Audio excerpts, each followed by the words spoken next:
What if everything that irritates you about someone else is actually a message from yourself? Hey beautiful, welcome to Butterfly Practice Fridays, your weekly dose of coming home to yourself. I am Kena Siu, and today we're working with something that completely changed the way I see my relationships, my triggers, and myself. It's life-changing, and it's called the law of mirror. Think about the last time someone really got under your skin. Maybe it was something they said, it was something they did, something about them you just couldn't stand. I'm sure that happens to you.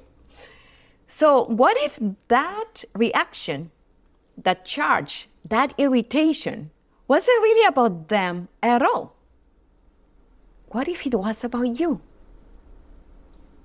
Not as a judgment, but as an invitation. Let me give you a real example. I once worked with a colleague who was incredibly controlling. Everything had to be his way, and I seriously couldn't stand it. It was just too much for me. Until I started working with this law. Because when I actually stopped and looked in the mirror, the control freak right there, it was actually me. The one wanting to control my marriage, the finances, to have the house all organized, all of it. And the gift of it is that he was just showing me what I couldn't see in myself. And I chose to see it as a gift. Better, right?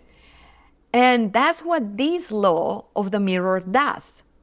It says that everything outside of you, it's a reflection of your world within. So the people who trigger you, the situations that make your blood boil, the things that you just can't stand in someone else, those things are not random. They are information for you. They are actually pointing back to something inside of you that's ready to be seen, healed, or simply released.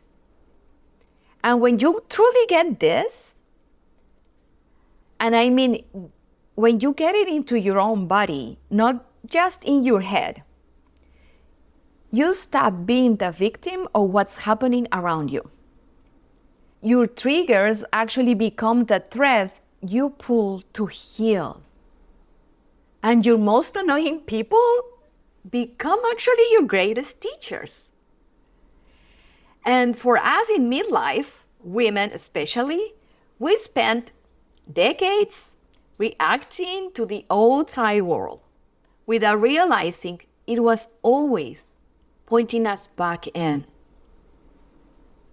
So today for butterfly practice, I will ask you to think of someone or something that is bothering you right now.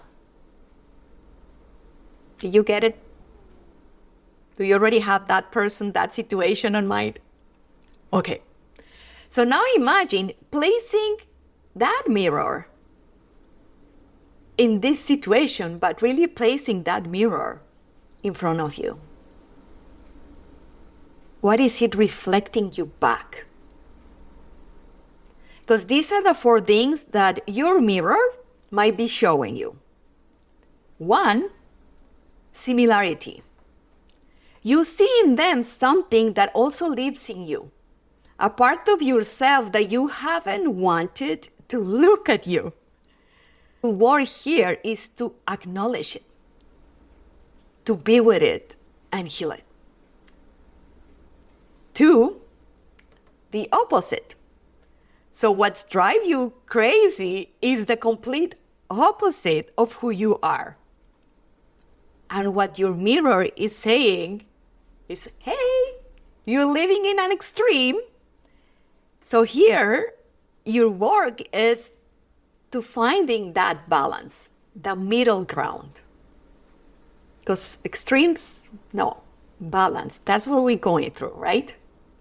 And now take your journal and write down which of the 4 that I just mentioned, which it was similarity, the opposite, what you're doing to others, and idealization, which one of these 4 the mirror is showing you right now.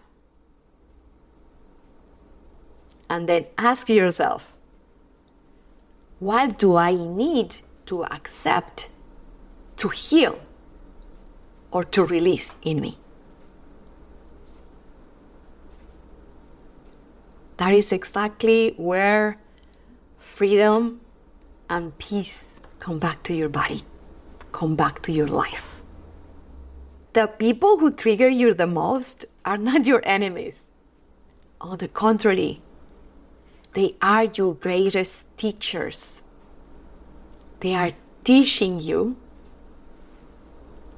self-acceptance. They are teaching you who you are.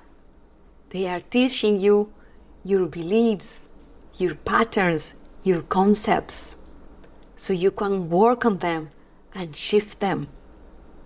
You can. You can. I was able to do it. So put this law into practice to really get out of that victimhood mode that you might be in, because life is happening for you. It always is, and you are always supported. So now you have the tool to use them as much as you can and keep practicing. And I'll be happy to hear from you. Send me a DM or a message at Midlife Butterfly in Instagram. I would like to know your stories. Until next time, much love to you. Take care.